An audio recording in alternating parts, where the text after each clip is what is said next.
Bruce, you must have something really good too. Of course I do. It's Bruce Danielson, and I guess I'm here to entertain you too. Yeah. All right. 4 o'clock. Kinda. All right. 4 o'clock. We're going to go ahead and get started. Welcome all of you to today's September meeting of the Sioux Falls Parks and Recreation Board. We will begin, as always, with a roll call and determination of quorum. Lorraine Lindquist, Present. Jim Stavanger, Here. Ann Noctigal, Here. Todd Sunley, Here. Mike Begeman, Mick Conlon, Here. Rick Weber. Here. Thank you, we have a quorum. Okay, thank you. You have received the minutes from the August 21st, 2019 meeting, which, are there any corrections or additions to those minutes, which fail to capture the flavor of that meeting? And live via phone. When we had Ann calling in from the middle of nowhere, Colorado, Yeah. so. But any corrections or additions to those? I had one, and that is that, in others present, we had Dr. James McGran. It was actually Jameson McGran, and he's the business director for Dakota Dermatology, not James is his father. And so it's Okay. just We'll get that Jameson McGran. So is there a motion to approve those minutes with that Move to correction? approve. Second? Roll call vote? Lindquist, Yes? Stavanger, Yes. Noctigal, Yes. Sunley, Yes. Begeman, not here, Conlon, Yes. Weber. Yes. Thank you. Okay, welcome to all of you again who are here joining us today. And at this point in our meeting, we always invite public comment, but if you are here to speak to one of the items that is on our agenda, we ask that you would hold those comments until that time. But that being said, we would just ask to go around and introduce yourselves and let us know if you're here for a particular item on the agenda or if you'd like to make comments at this time. We'll start in front. Keith Allenstein, City Attorney's Office. Tori Beedema, Parks and Rec. Mike Patton, Parks and Rec. Kelby Maris, Parks and Rec. Sky Smothers, Parks and Rec. Stephen Sanford, Great Bear Recreational Parking. Dan Greger, Great Bear. Kathy Hawk, Great Bear. Mark Steinborn, Reno Gifting Agreement. Darrell Wolf, Reno Sculpture Project. Okay. At this time, we'd also like to welcome our two brand-new board members, and we would ask that you would just introduce yourself to some of those on the board have probably not met you as of yet, and so introduce yourselves to the board, to the audience, and those who may be watching online later. We'll start down here with Mick. Hi, my name is Mick Conlon. Tell us just a little bit about yourself and. Been in Sioux Falls for 15 years now, married for 30, and have a daughter who just graduated from Lincoln, who's off to college. Okay. All right. Thank you. Thanks for joining us. And Rick. Rick Weber, and I live in Sioux Falls about 40 years. I work at the Children's Home Society, and my wife and I have 3 children who are all currently living here in Sioux Falls. Okay. Well, welcome. We're happy to have you join us. Report of the standing committees is the next item on the agenda. Marketing and public needs. I think I'm probably the only one. Let's see. On that agenda, everything is on the agenda today that we discussed at our committee meeting, with the exception of we did discuss the endowment funds that the Parks and Rec Board has at the Sioux Falls Community Area Foundation. Also talked about the possibility of some future sponsorships, and then reviewed the playground RFP process. And the park system planning and development, the same. That all items are on the agenda, and then we discussed those 3 additional items. Partnerships and recreation. Same as you already shared, Lorraine. Okay. All right, thanks. Moving on, no unfinished business, so we will go right to new business. The first item being the Nike Heartland Cross Country Regional Application to charge entry fees. Sky. Thank you. In front of you, we have received an application to charge $10 per vehicle fee for the Nike Heartland Cross Country Regional Meet to be held at Yankton Trail Park on November 10th, 2019. The parking plan that they have submitted mirrors the state meet from 2018 as well as the Augie Twilight meet that was recently held a few weeks back. This application has went through the special events process. PD has no concerns with this plan. The fees will be reinvested into future events, and staff does recommend approval. Any questions for Sky? Any comments? If not, is there a motion to approve the entry fee? I'd second that. All right, thank you. Roll call vote. Lindquist, Yes? Stavinger, Yes. Knockteville, Yes. Sunday, Yes. Conlon, Weber. Yes. Thank you. Next item is the usage and advertising agreement for Sherman Park softball fields. Kelby. Yes, thank you. This would be an agreement between the city and the University of Sioux Falls to have priority usage of a softball field at Sherman Park. This agreement is essentially similar to the current agreement that we have with USF. The biggest difference is that they are no longer requesting priority usage of a baseball field at Harmadon, so this is solely with softball. Currently, the baseball program plays at the Sioux Falls Stadium, and they do not utilize Harmadon Park at all. So this agreement would be with USF softball for Field B at Sherman Park, would give them priority usage in the springtime, and would give them also priority usage as permissible by the city in the fall. That is because there are a couple of different things in the fall that require us to have some open dates at Sherman Park. One of them is the Sanford International Golf Tournament that's going on this week.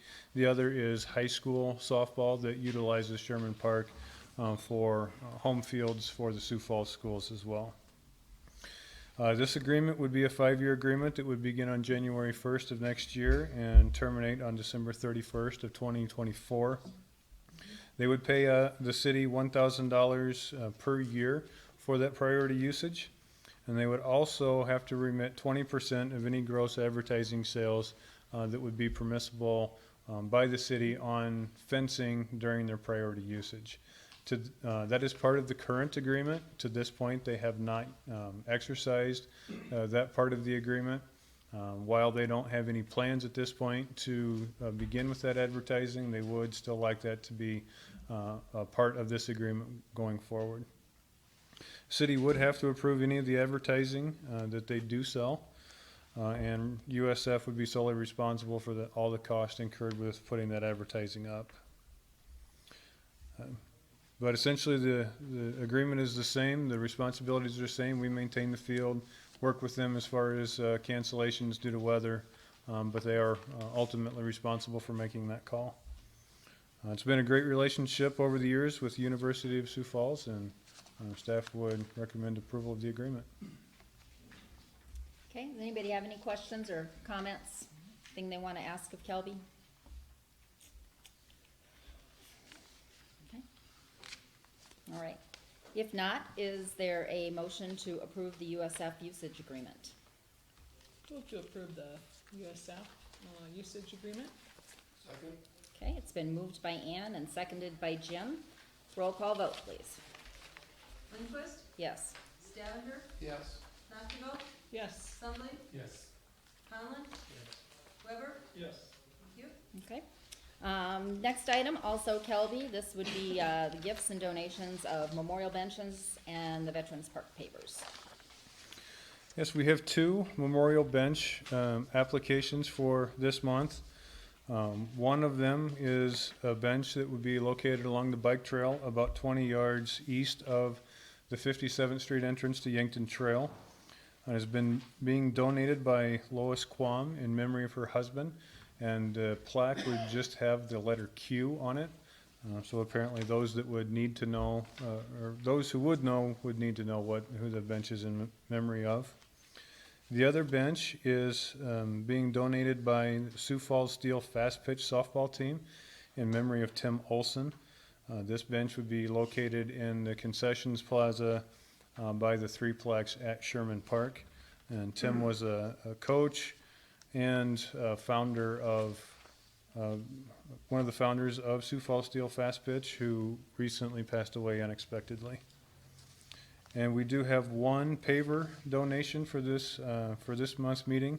Paver engraving would be for Colin Met. It would be an 8x8 paver. Staff would recommend approval of these donations. Okay, any questions? If not, this will have to go on to the city council to be approved on their consent agenda, so today we would be looking for a recommendation of approval. Is there a motion? Recommend approval. Second. Okay. Motion was made by Ann and seconded by Todd. Roll call vote, please. Lindquist, Yes. Stavinger, Yes. Noctigal, Yes. Assembly, Yes. Conlon, Yes. Weber. Yes. Thank you. Okay, we'll move on to Great Bear, and first thing we will address is the audit, please. Yes, there are several items that within the management agreement that that Great Bear is to provide to the park board. And we will begin with their annual audit, and Kathy Har is here to go through that audit with you. Welcome, Kathy. Would anybody like a I'd take a bound copy, yeah. bound copy? Sounds good. Bring them over.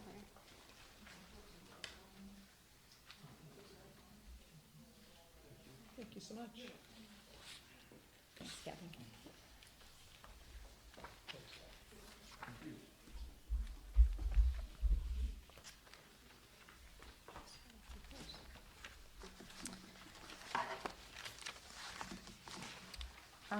Like they said, my name's Kathy Har. I'm a partner with Thurman Comas Foley and Company.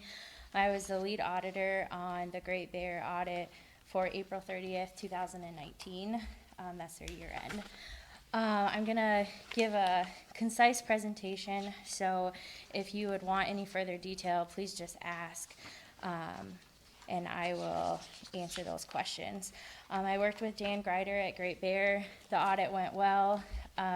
Any adjustments that were made in the audit were similar to prior years, just normal accrual adjustments. Might move some equipment onto the balance sheet from the income statement, things of that nature, nothing alarming. We will start with the audit report. This is the usual audit report. It tells of management's responsibility and our responsibility. The most important part about the report would be the opinion. In our opinion, these financial statements fairly present in all material respects the financial position of Great Bear as of April 30th, 2019 and 2018. There is an emphasis of a matter paragraph, and during 2018, nonprofits went through some accounting changes. So this note just explains those changes and that the required adoption has been made in these financial statements to make them GAAP compliant. We'll go to the balance sheet. In the balance sheet, overall assets increased, so you'll see total assets there. Overall assets increased by $9,760. You'll see that while cash had a decrease, the cash was spent to purchase equipment and park improvements for Great Bear. Current liabilities increased by $22,562. This was mostly in the area of accrued expenses due to where the employee pay period fell in relation to the year end and gift cards payable. There was more gift cards sold in the fiscal year. Overall, net assets decreased by $12,802, which when we look at the statement of activities, we will see where the decreases happened. And as you can see that all net assets are listed as with donor restrictions, and that is due to the relationship with the city of Sioux Falls. In the statement of activities, total revenue and support was down $23,735. The biggest decrease would have been the lift, in the area of lift. Expenses were up $116,894. When you would net, they would show a net loss for the year of $12,802. That loss does include the non-cash item of depreciation. So if you would add back depreciation, they would be at a net profit of $13,458. This net result is down from the prior year's net income, but if we look at the statement of functional expenses on the following pages, we can see the areas where the expenses were up from the prior year. The largest increase would be insurance, saw a large increase. Utilities, there was salary increase, and then supplies and repairs and maintenance. Then we'll go to the statement of cash flow.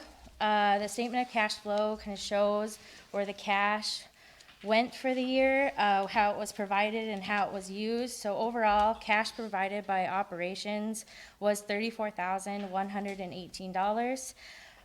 Cash was used by investing to purchase equipment in the amount of $53,583. The line of credit was not utilized during 2018, so overall, that provides you with your net change in cash of $19,465. The notes are usual notes for Great Bear. There are some added notes due to the changes in the accounting principle. The basis of presentation, there's either net assets without donor restrictions or net assets with donor restrictions. Because of the City of Sioux Falls relationship, all net assets are listed as with donor restrictions. Use of estimates, there are some estimates in the financial statements similar to any other financial statement. Depreciation is an estimate, things of that nature. The next thing, property and equipment, anything over $2,500 that has a useful life of longer than a year would be considered property and equipment. Anything lower than that would be capitalized. Income taxes, Great Bear is a nonprofit. They do receive some advertising income for certain events, and because of that advertising income, they do pay a little bit of income tax on that. This year it amounted to $1,483 in taxes. In-kind contributions, they are allowed to use the building, the Great Bear premises, and management fee. We do record an in-kind amount for that purpose. Functional expense allocation, that's something that is new this year, where we allocate based on management, program, and fundraising. That allocation is a management estimate. We work together on that. Most of the expenses are all used for program purposes. Advertising costs, Great Bear spent $120,982 in advertising. The change in accounting principle that has been talked about, it was a change from the prior year. It changed from temporarily restricted to net assets with donor restrictions. They just felt that was easier to understand to the outside accounting world. Recently issued accounting pronouncements, there can be more changes coming due to leases and revenue. I don't see that affecting Great Bear in the years to come.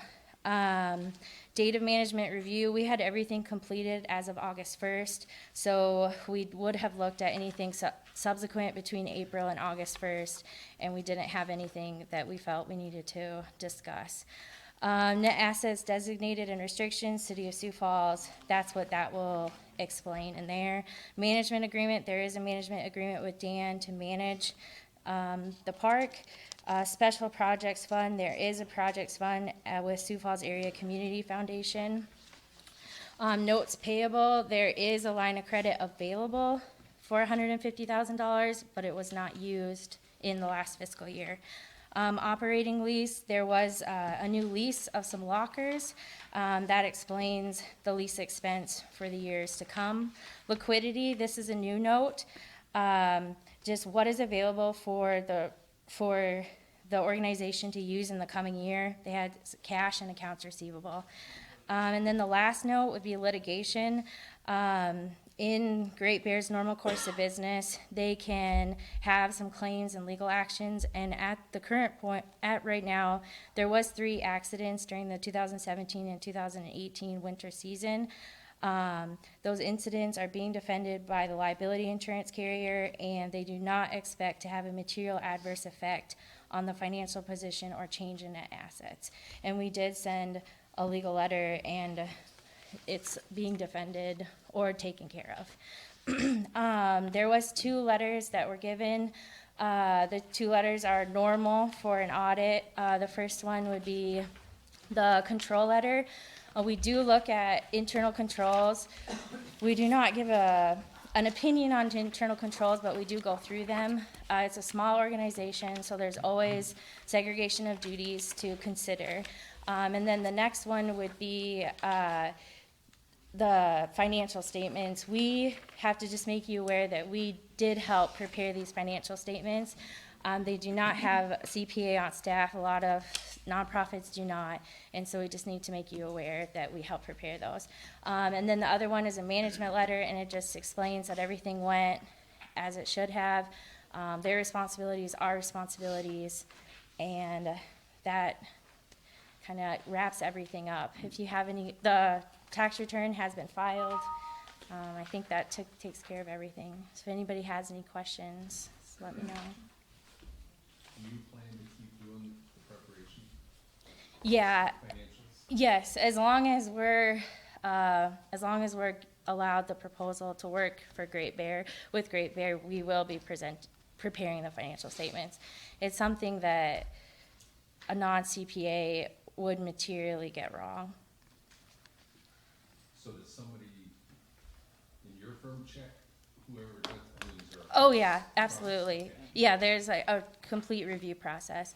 You have a junior staff, a senior staff, and it ends with a partner. And then also it's sent to Dan and to Steve prior to the final one, and it's reviewed by them as well. Got a question? Yeah. On the liquidity and availability of financial assets, the 90-day goal, Yeah. that's not a requirement by any operating agreement or anything? That's No. an organizational? That's just a normal 90 days cash accounting principle, is that there is an GAAP accounting principle that anything with a 90-day maturity should be considered cash. Anything with over a 90-day maturity is considered an investment. Okay, and so, in this case, the goal is sufficient to cover 90 days of general expenditures. In the letter here, in the notes, you don't disclose, was that achieved or not? So I'm assuming it was. Yes, yes. But it's not a requirement, it's a goal. It's just a goal, yes. So the reason for this new note is because the accounting world didn't feel, when you're a for-profit business, you're always, it's always, going concern is always an issue. But with nonprofits, nobody ever talks about going concern. Can this nonprofit continue into the coming year? So they felt that it was necessary to add this note to just so you know there is cash available for the coming months and enough to cover 3 months of expenses. Thank you. You're welcome. 3 months of expenses during the operating season, or any Any 3 months, take the total divided by 12 average. Okay. All right, any other questions for Kathy? All right, thank you. All right, thank you. All right, is there a motion to accept the Great Bear audit into our record? So moved. Second. Okay. Moved by Jim, seconded by Ann. Roll call vote, please. Lindquist, Yes. Stavinger, Yes. Noctigal, Yes. Sunday, Yes. Conlon, Yes. Weber. Yes. Thank you. Okay. Continuing with Great Bear, we'll move on to the annual report. And the annual report will be addressed by Steve Sanford. Okay.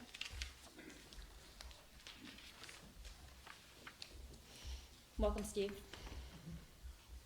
Good afternoon. I'm Steve Sanford. I'm the president of Great Bear Recreational Park, Inc. Dan will be covering everything beyond my introduction, which means everything of substance. No, I thought it'd be a good idea, not only for you veterans of the board, but for new folks to revisit the history of Great Bear very briefly and who we are and what we do. Great Bear has existed as a little ski area since the 1960s. It was privately, while the city has always owned the land, it was privately operated until 1991. The chairlift that was there was installed privately in 1981. It was purchased by the city in 1991 when the existing owner then, Lola Hanson, decided to get out of the business. The city agreed to acquire the assets and become responsible for through the Parks Department, for its operation on the condition that a private group form an organization to run the area until the Parks Department became comfortable with the idea of operating a ski area, because nobody then in the Parks Department had any knowledge or experience in it. So a group of us parents formed an organization, what's used to be called Sioux Falls Inc. It's now Great Bear Recreational Park Inc. To manage the facility for what we thought would be a couple of years. It's worked out okay. And so we've continued to do it. We're in our 28th year. I've been the president of the organization for about 20. We are a nonprofit organization, but we are not a 501c3. We are a little different from other organizations that run city facilities. For instance, the Zoological Society that runs the zoo is expressly, the mayor appoints 1/7 of the members, I'd be 2. The organization is responsible for and has become very good at not only operating the zoo, but also promoting it, and raising money for it, actually, funding it. The pavilion, the Washington Pavilion, I'm on that board as well, has a particular charge to develop, fundraise for pavilion activities. The pavilion has a marketing group of 5 highly skilled individuals, very sophisticated marketing organization, and also a development staff. We have one person who kind of runs our website. We function only operationally. People on our board are chosen not because they're Denny Sanford or a person of that sort, but because they use the area, are experienced there, and are interested in it and represent various facets of what we do. Persons on the ski patrol are represented on our board, as well as other aspects. But if you had to say, well, you're like, we probably more resemble the golf course management than we do these other organizations. So we're solely an operational entity, and differ from these others in that way, in that we don't raise money. It's not part of our management agreement. So Dan is going to provide the annual report on what we've been doing and what we hope to do. Thank you. Thank you.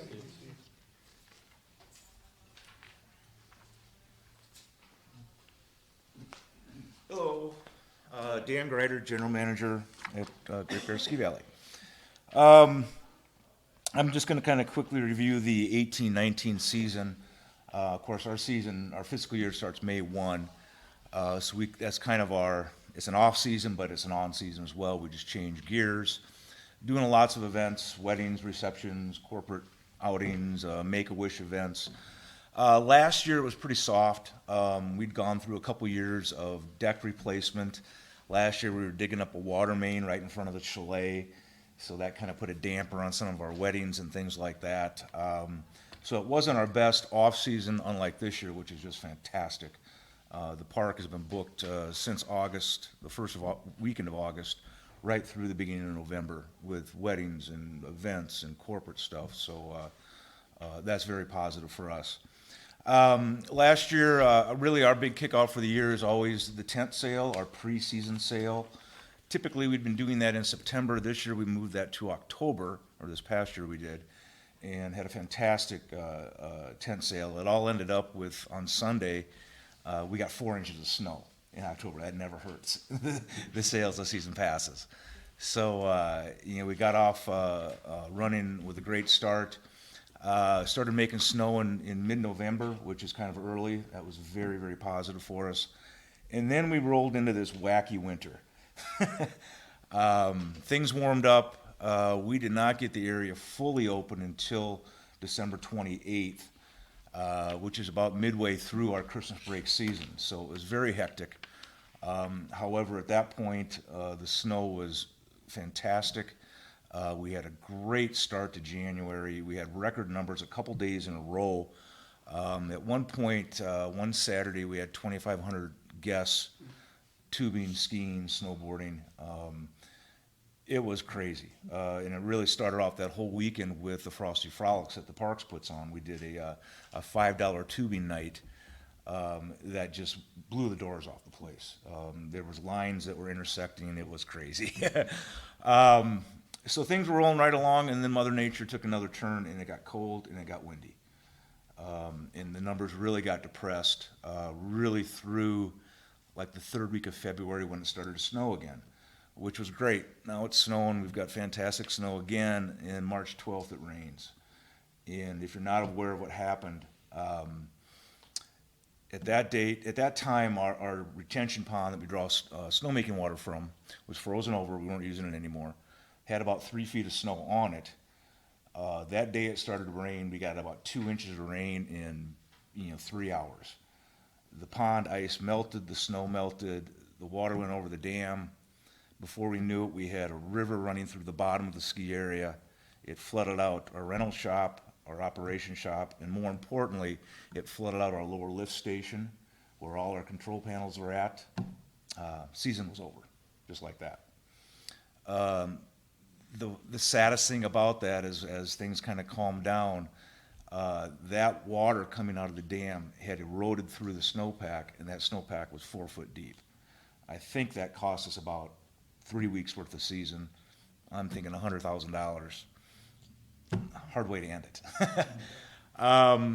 So that was last year. Who knows what's going to happen this year? I mean, there's obviously a moisture pattern going on. You seem to like the variety. Yeah, I'm getting too old for this. But no, when we look off into the forecast, the mountains are already getting snow. There is this warm blob out in the Pacific that affected things back in 2014-15. We don't know what's going to happen there. Of course, we've got warm temperatures up in the Arctic. There's warm water up there. That all affects the jet stream and the Arctic Oscillation and all these things. If you go by the Old Farmer's Almanac, we're going to have a cold, snowy winter. So, who knows what's going to happen. But, by and large, our numbers have remained strong at Great Bear. As the city continues to grow, we get busier and busier, and we need to grow with it. I think you're all probably aware of our chairlift situation. That was put in the CIP, I believe about 5 years ago for replacement in the 2020 season. It was earmarked at $1.6 million. The actual estimate now is going to be about 1.9. However, the mayor had to, for various reasons, basically cut that 1.6 in half, and has challenged us to come up with a balance. Whether that happens this year, and the timeline is that in order to get that lift spinning in December next year, we have to have the components on the ground in June, which means the bid needs to be awarded in January to allow time to make those components, which means the bid needs to be advertised in mid-November, which means we have about 30 days to come up with $1 million. I'll be honest with you, I don't see that happening. That's a big ask. And as Steve alluded to, we're not fundraisers, we're operators. So where this goes, we don't know. I will say this, the chairlift is safe. It is well maintained, it's just old. We don't know really what we've got on the ground yet. The lift has been operated since the flood. I've seen it operate. What we've not seen is a lift under a load. And what I mean by that is running 15 hours straight with people on it. And, water and electronics produce gremlins. So I'm confident in Pete Lirdall, our park mechanic, to keep that thing running. Nobody knows that lift better than him, and nobody worked harder to keep that lift running better than him. So a little bit of an unknown, but it's ski business. Does anybody have any questions on the report, on the audit, on what we do, anything at all? So have all the repairs been done from the flood damage? Yes. So that's all, Yeah, we're all ready to roll. besides the lift, is there any other old equipment that's coming up end of life, or? No, we replaced our piston bully, I believe, 2 years ago. I mean, that's a big thing. That piston bully has about a 7 to 8 year life. That's a big number. The snow guns, come up every 7 or 8 years, and those are just replacement. Now, the snow guns are expensive. They're $30,000 a piece. But everything is in good operating order. We're continuing to update our rental fleet. We take care of that expense. So we really have nothing major coming on outside of that chairlift being on the table. Thank you for your time. Come on out this winter. Thanks.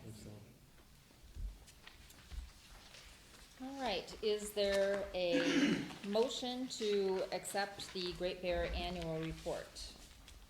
I'll make that motion. Second. All right, motion was made by Rick, seconded by Todd. Roll call vote, please. Lindquist, Yes. Stavinger, Yes. Montigo, Yes. Sudley, Yes. Conlon, Weber. Yes. Thank you. Okay. Continuing on with Great Bear, now we will move on to the lift ticket fees. As part of the management agreement with Great Bear, the park board has been tasked with approving approving their fees for lift tickets and facility rentals, and they are proposing an increase in lift tickets. So Dan will address that as well. Hello again. Great Bear, we've not raised our daily rates in a couple years now. Everybody's aware of the pressure for employees in town. And Great Bear, being that we're a seasonal operator, we're really not required to pay minimum wage. However, with the pressure on, when you get an unemployment rate this low, we have to increase our wages. So what we decided to do is raise our lift rates $3 from $26 to $29. I sent out some comparisons as to where we're at versus the rest of the Midwest.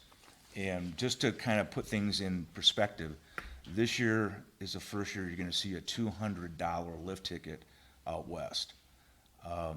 We're $29. Most areas in the Midwest are in the 50s.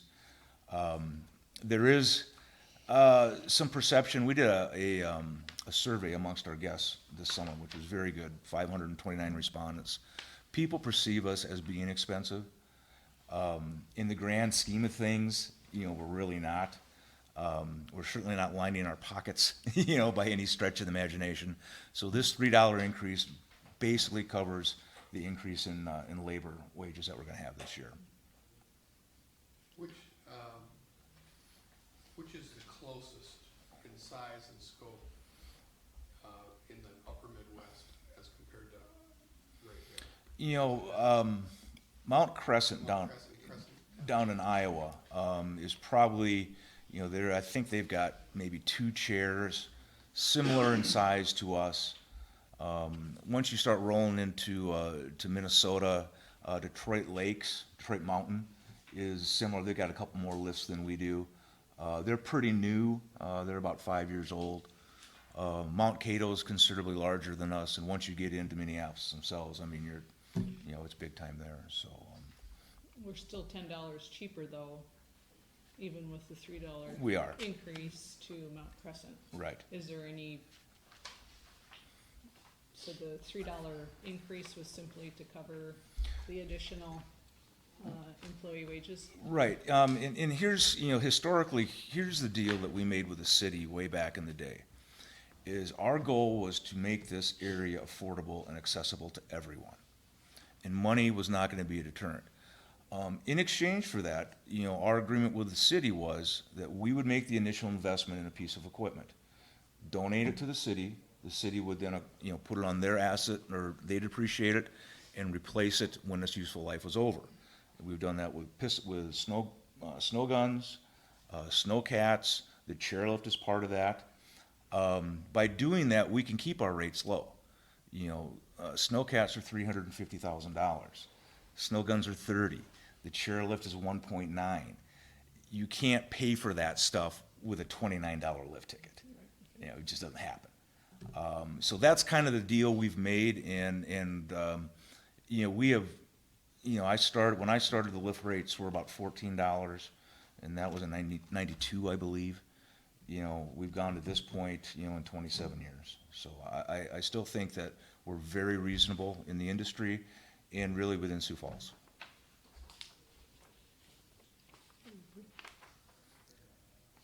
Any other questions? Okay, thank you. I have one. Not saying it's right or wrong, but what's the philosophy behind why, like, the all-day tubing pass, why that took such a big jump compared to anything else, percentage-wise and stuff? That's like a 40% increase. I think the all-day went from 20 to 22. The all-day, let's see. I'm looking at what went from $14 to $20. It was the all-day unlimited weekend or holiday group tubing. Why that went up so much. Yeah, last year, that there might be a typo in there, because last year it was $20. This Okay, year we've moved it to $22. Okay, because it shows 14 and 20. Yeah, no, it's So 20 it should go to, it to was 22. 20 and it should be 22. Right, and that's for an Okay. all-day tubing pass. Yeah, on the weekends and holidays, we break up the day into segments. We've got a morning session, afternoon session, and an evening session, and then we have an all-day ticket available. And what's your most popular? It's midday. And that's really why we've kind of created these shoulder sessions that are a little less expensive. Everybody comes at the same time, and you've only got 300 tubes. It's those weekends, and really with tubing, it's so, hey, it's a nice day, let's go. Fresh snow, let's go. So it's. Impulse decision. Yeah, very impulse. And what is the thought, the philosophy behind having one rate, whether it be adult or child? Well, that's a real good question. And I asked myself that question back in the early 90s when we had split rates. And I could not tell the difference between the operating cost for an adult and a child.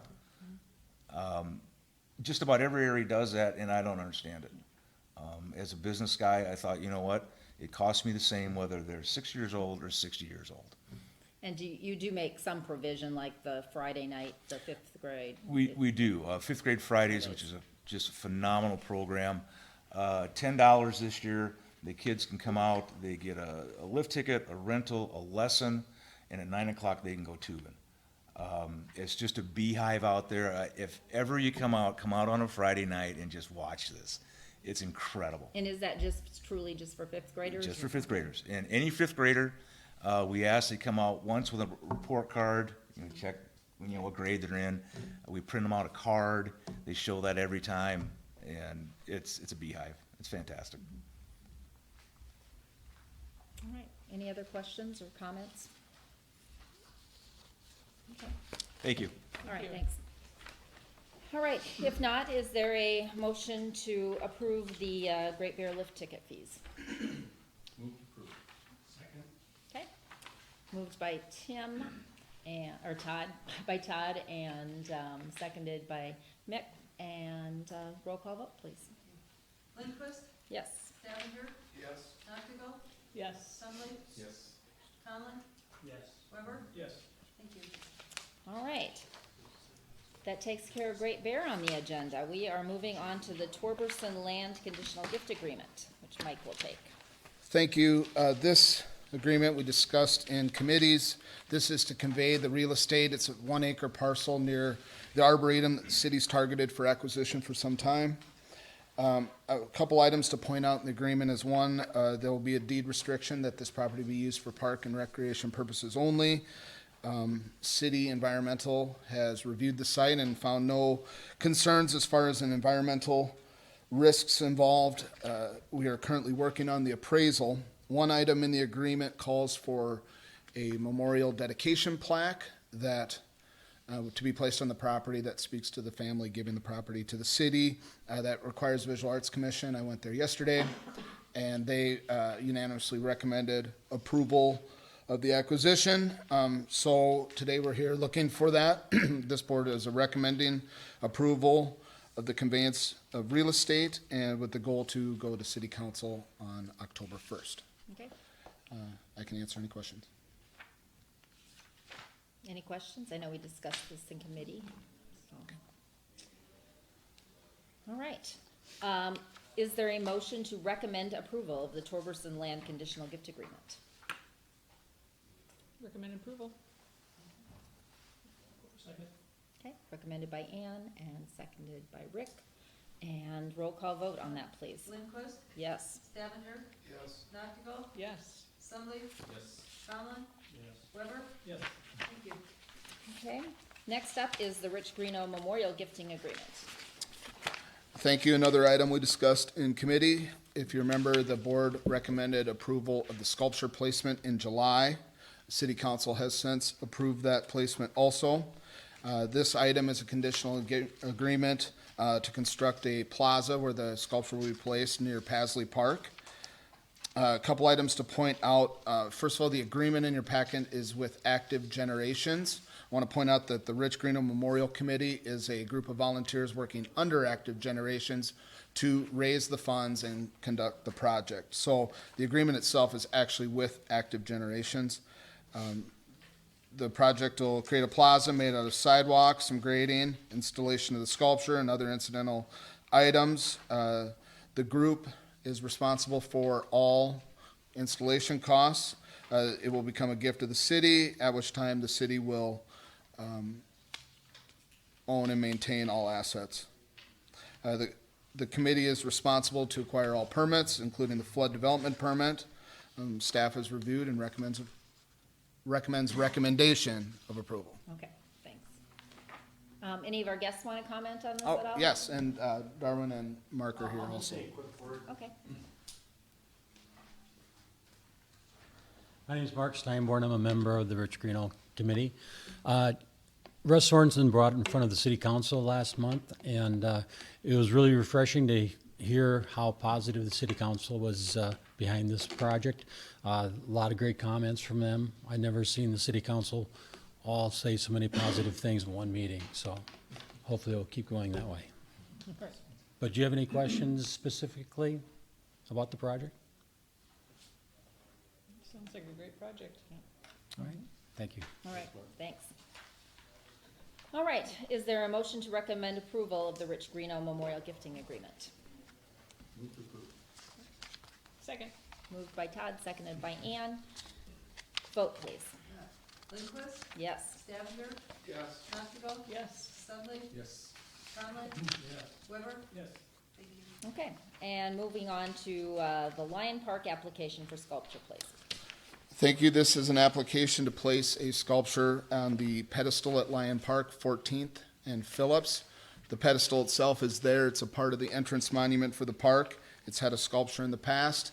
It's since been taken down. The All Saints neighborhood has worked with artist Cameron Stahlheim, who's agreed to donate his time. They're working with a community grant of $12,000 for creation of the piece. It will be a bronze cast feather that signifies welcome, warmth, community, progress, and creativity.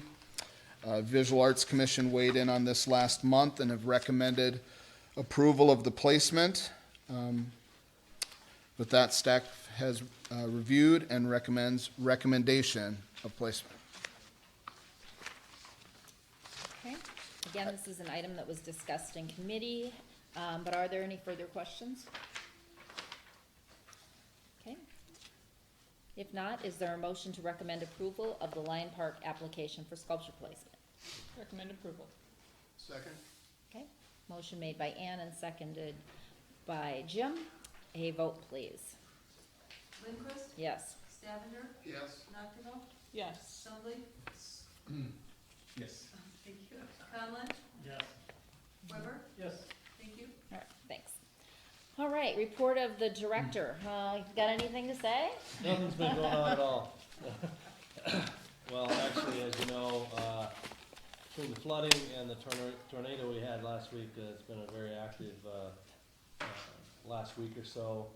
I did want to ask Kelby if he could kind of talk through, one of the things I get a lot about, people don't understand that forestry is part of Parks and Recreation. A lot of people will say, well, I didn't know you guys were involved in that. And a lot of times our team is the first team out there, along with fire rescue and police assessing damage. And, with our forestry crew, we're typically the first on the scene to help with cutting trees off cars and things like that. And so just ask Kelby to talk a little bit about that, and then also a bit of the status on the bike trail and the parks along the river as a result of flooding. So. Yeah, so like Don said, it was about 12:30 last Wednesday morning, where text messages went off about the EOC being activated. You probably heard a little bit about the EOC in the last week. EOC really consists of police, fire, public works, parks, finance, GIS, and there's a public information officer out of the health department and some other people in communications. So that group of people got the message, and we all rushed for the law enforcement center, which is where the emergency operations center, or EOC, was started. We immediately called out our forestry crew, and in support of our forestry crew, we also deployed 3 park people, 2 equipment operators, and a park caretaker to help load and haul some of the debris that we knew they were going to come upon. So essentially what we did from when they showed up at 2 o'clock in the morning until it got daylight at 7 a.m. was clear intersections and streets for first responders. At that time of night when the power goes out, it's a little interesting digging through brush piles and pushing them off, because there's obviously in situations like that there's power lines in them as well. So we supported that effort until 7 o'clock in the morning. Daylight came, and then some priorities were made that came out of the EOC as far as what was going to happen at that point. When park crews showed up to work that morning, they deployed within their parks to assess the damage within the parks. Really outside of essentially from Yankton Trail down through and into Tut Hill, it was kind of minor damage in most places. So we continued to support the storm damage effort through the weekend, and still are doing it. Our forestry crew is still out on the public right-of-way removing hangers and hazardous trees. And we continue to work closely with Public Works on debris removal.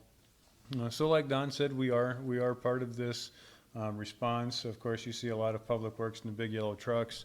We of course grab some of those big yellow trucks to help us do our stuff too, because they've got more of the toys than we do. But then of course, as we're dealing with the damage from the 3 different tornadoes, all of a sudden it's going to flood, and here we go back into flood fight mode. What we focused on during our initial part of the flood fight was to get as much of that storm debris as far away from the river as we could, or haul it completely out, because we didn't want it to float downstream into bridges, into Falls Park, and get hung up. So we were moderately successful in doing some of that.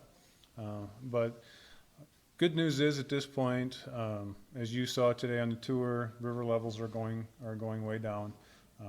We've already opened some of the parks that were closed. The issue that we're running into with the bike trail is, as you know, it goes from high to low under bridges and then back up again. So opening large segments of the bike trail, especially from Yankton Trail down into downtown, is challenging, because it'll be dry, say through Yankton Trail Park, but it's wet on either end of it. So we'll open that and move the barricades as we can get some contiguous segments of the bike trail back open again. We do anticipate playing soccer at Yankton Trail this weekend. We do anticipate supporting some shelter reservations at Tut Hill. Those 2 parks, we still have not only flood damage to deal with, but also some storm damage to deal with. But the park crews have been at it since early Wednesday morning. A lot of people last week put in 70-plus hours in response to this effort. Not doing much per se as park work, but more storm damage cleanup, and I can't say enough for their efforts and what they were able to accomplish in such a short amount of time. Do have some lingering effects, of course, that will happen, as some of you saw on our tours, but we'll get to that as we can. Our goal, of course, is to get the parks back open and looking like their normal selves as soon as we can, and so that people can get back in and feel a sense of normalcy getting back into the parks and utilizing them as they have in the past. One of the interesting things that we found through this flood, I'd mentioned it to Ray earlier on our tour, that we haven't seen before, is there was so much water coming down the spillway that the Big Sioux River was actually backing up into Falls Park. We actually saw waves coming upstream into Falls Park, to the point where actually water came up through the catch basin and into the horse barn parking lot. So that was a situation we hadn't dealt with. Through the flood events, though, we did keep very close eye on the river gauges, especially at Western Avenue, because there's a threshold at Western Avenue, which we will then close Falls Park. It got real close, but didn't quite reach that level, so we were able to keep Falls Park open and maneuver barricades around the flooded portions of that park as well.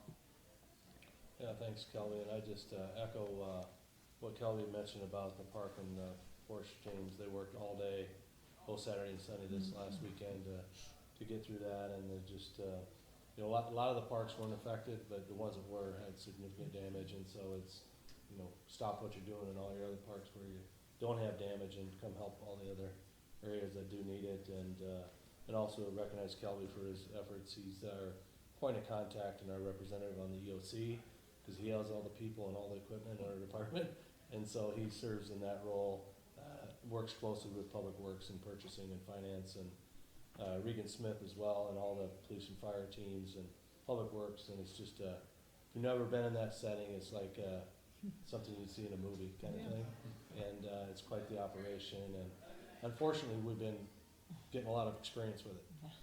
With the March flooding and the ice storm, several years ago. It's just been a lot of effort on a lot of people's part, but just know that the EOC team that's organized has got a system and it works, and Sioux Falls is in good hands when they do activate it. So. Yeah, I was gonna say, just in my neighborhood up in Tud Hill, I mean, gosh, those yellow trucks were clearing off the streets right away in the morning. As soon as you could see light, they were out there, so I was super impressed. Is there any, with, that kind of threat of a pretty potentially wet winter and looking into next spring, is there anything that the EOC team is doing in that regard? We are definitely aware of it and have talked about it not only in March, but talked about it again after this event. Some of the flood control measures that were put in place around critical infrastructure, lift stations and such, you may have noticed are still in place from March, and we plan to those to remain in place through the winter and into next spring. It really kind of depends on what kind of fall we have. At this point, of course, rivers are high right now, but even before this last round of storms, we are seeing in our region more water, not only in the rivers and streams and tributaries, but also in the soil itself. So we're going into this fall more saturated than we went into last fall. So Weather Service hasn't said prepare for round 2, but we're preparing for round 2. Thanks, Kelly. And just a couple other notes for the board is that last night the City Council approved our 2020 budget, both for capital and operating, and then as part of that, the council has an opportunity to make amendments to that budget. And so last night there was 2 amendments. One would purchase and place of 3 ping pong tables that would be placed out in the park system, where you'd have to bring your paddle and ball, but they would be out and available. And so that was one of the amendments for $20,000 to put 3 of those out there. And then the other amendment was to create a financial assistance program for Project Trim, which essentially would be an income-based qualification for people to apply for assistance if they needed it with trimming their trees to get them in compliance with Project Trim. So, and that was for the amount of $50,000, which there wasn't any additional dollars put in our budget, but we were asked to find that within our budget to make those happen. So that was really the only recent news as far as changes to the plan. But then also on the capital side, Councilor Neitzer is pursuing the design of the first phase of Cherry Creek Trail from Legacy essentially to Family Park. And so, but with the recent flooding and the damage from the tornado, he's deferred that till November 19th to better assess what kind of damage we've had, so that makes sure that the surplus capital dollars we have are available for that first before they go to design of the Cherry Creek Trail. And then there was also an amendment to add some construction dollars for that in 2021 for the actual construction of the Cherry Creek Trail first phase in the amount of $100,000, realizing that that won't fund that project.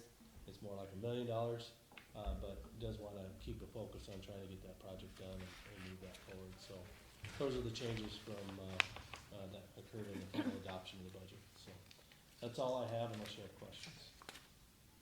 Okay, any other questions for Don or any of the other staff? Sky, I had one question. You gave us the Outdoor Aquatics 2019 report. Would it be possible maybe for our committees to have a breakdown of where the attendance was at each of the individual pools, the outdoor Yes. pools? Could you bring that to committee meeting? Sure can. Okay, be interesting to see how it compares maybe last year to this year or through the prior years, so. Any other questions or comments? All right, no additional items have been added to our agenda. We have received no communications that, to be read to the board. Any additional open board discussion? Anything else you'd like to bring forth? All right, if not, is there a motion to adjourn? Move to adjourn. All right, meeting adjourned.